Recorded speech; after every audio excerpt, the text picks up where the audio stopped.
Marcus earns $90,000 a year. He just paid $35 to touch his own money 3 days early. He is 41. He has $2,300 saved.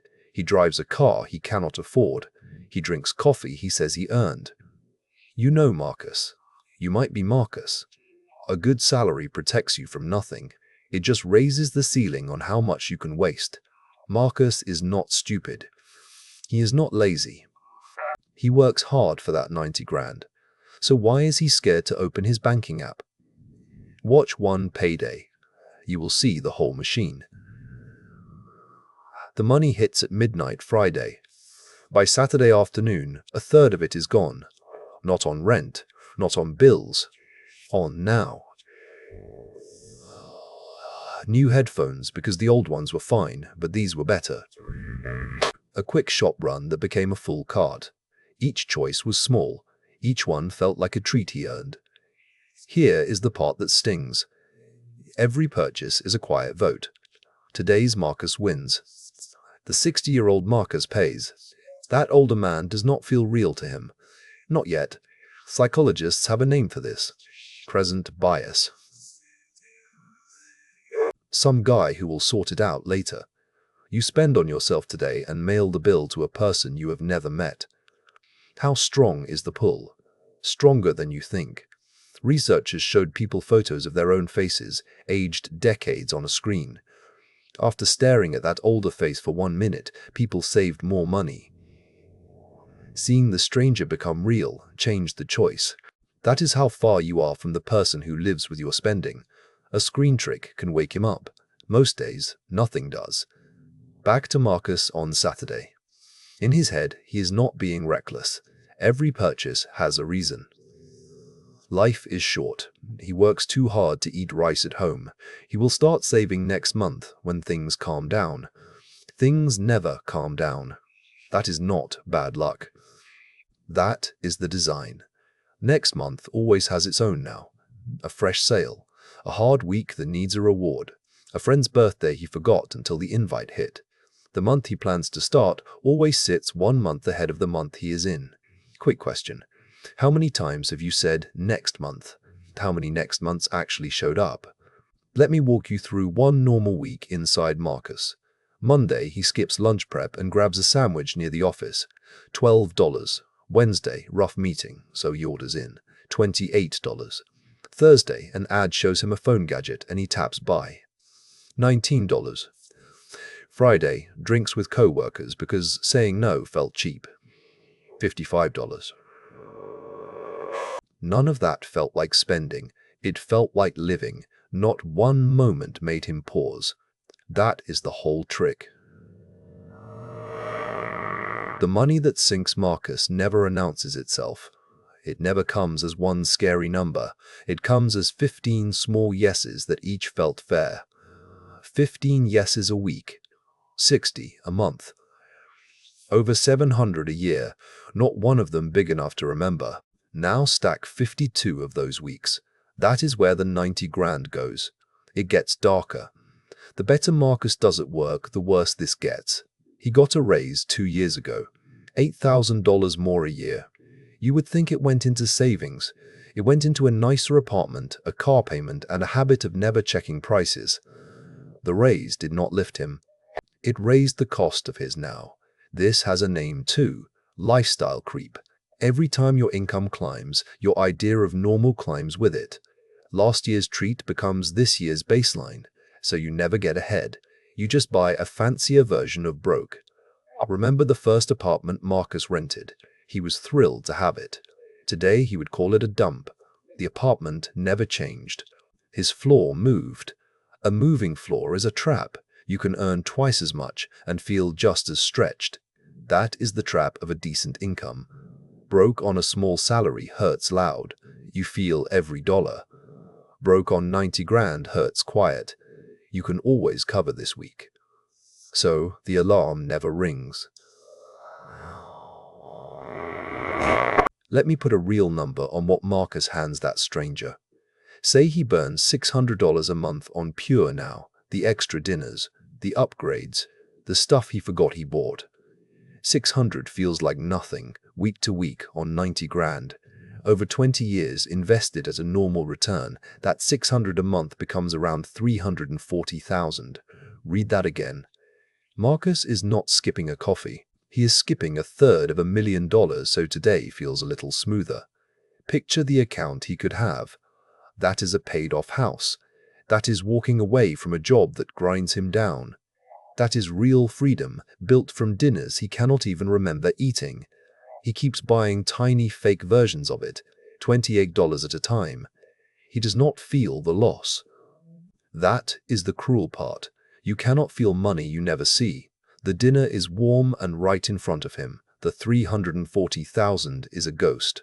His brain picks the dinner every time, unless he forces it not to. That gap built a whole industry. Everything around you is designed to make the dinner feel huge and the future feel tiny. The ads. The little ping when the box lands. All of it aims at the part of Marcus that lives only in today. Now here is the twist. Marcus does not actually want the headphones. He does not want most of what he buys. Ask him to rank what makes him happy, and the stuff would not make the list. So why keep buying? The buying is about the end of the day, not the object. He is tired. His willpower is gone.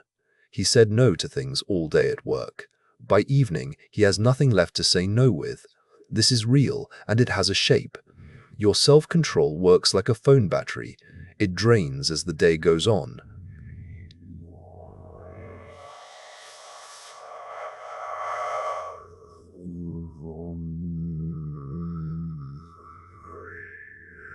By 9 p.m., after meetings and traffic and biting your tongue, the battery is flat. That is why the dumb buys happen at 9 p.m., not 9 a.m. That is why the nighttime sale countdown works. It catches you empty. Look at the timing on Marcus's own receipts. Almost nothing is bought in the morning. Morning Marcus has a full battery. He compares, he waits, he puts things back. At the 9 p.m. Marcus is a different animal. He buys to make the tiredness stop. He checks out with one click in bed, half asleep. No wallet, no pause. The system makes the now cost nothing in that moment. The bill goes to the stranger. Ever woken up to a delivery you barely remember ordering? That is not a flaw in you. That is a machine working exactly as built, on a tired brain with nothing left. So what happens to Marcus if nothing changes? Run the tape forward. He will not crash. There is no single disaster coming. That is almost worse. He just keeps covering this week, year after year. The car gets swapped for a slightly newer one. The apartment stays nice. The coffee stays premium. From outside he looks fine. He looks successful. People assume he is doing well because look at the life. Nobody sees the 2,300. Nobody sees the 35 fee to move money he already earned. It all hides behind a decent salary and a good haircut. Then one day he is 55 and a real bill lands that this week cannot cover. A health scare, a layoff at an age where nobody rushes to rehire you. A parent who suddenly needs help a card cannot give. The doctor wants payment up front. He opens the app and finds the same 2,300 that has sat there, roughly, for 15 years. 15 years of a good salary. Nothing to show but a life that felt smooth in the moment and hollow when it counted. That is the story you are scared of becoming. It does not arrive with a bang. It arrives with 1,000 small yeses to now. So how do you beat it? Not with more willpower. Willpower is the battery that dies every night. Building your plan on it means promising to be strong at the exact moment you are weakest. That plan fails on schedule. The people who win do not fight the now. They delete the choice. Marcus does not need to become a monk. He does not need to cut every dinner or feel guilty about coffee. He needs the money to move before his tired brain gets a vote. An automatic transfer at midnight on payday before Saturday even starts.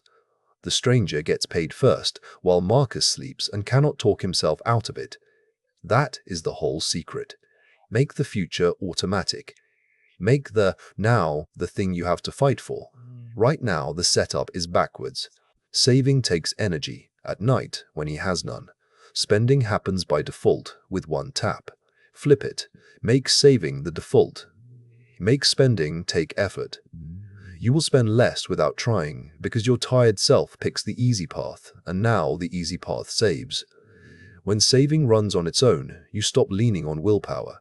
You do not have at 9 p.m. The 600 leaves before it can turn into headphones. And here is the strange part. Marcus barely notices. People almost never miss money that leaves before they see it. His now shrinks by a few dinners. His future grows by $1/3 million. Make the future man real too. Not with a screen trick, but with a number. Write down what today costs the man at 60. Put the 340,000 where you will see it. On the card, on the phone, next to the checkout button. Give the stranger a face and a price tag. Because that stranger is you, with less time and the same needs. Every now you buy today, he pays for later with interest. Marcus still earns 90,000. The question was never whether he earns enough. The question is who he keeps choosing. Tonight, the tired man in bed with one click, or the older man who has to live in the house today built. You make that same choice tonight. Half asleep, battery dead, sale timer ticking, the future feeling far away. So move the money before then. Pay the stranger first. He is the only version of you that has to live with the whole bill. And he has been waiting a long time for you to see his face.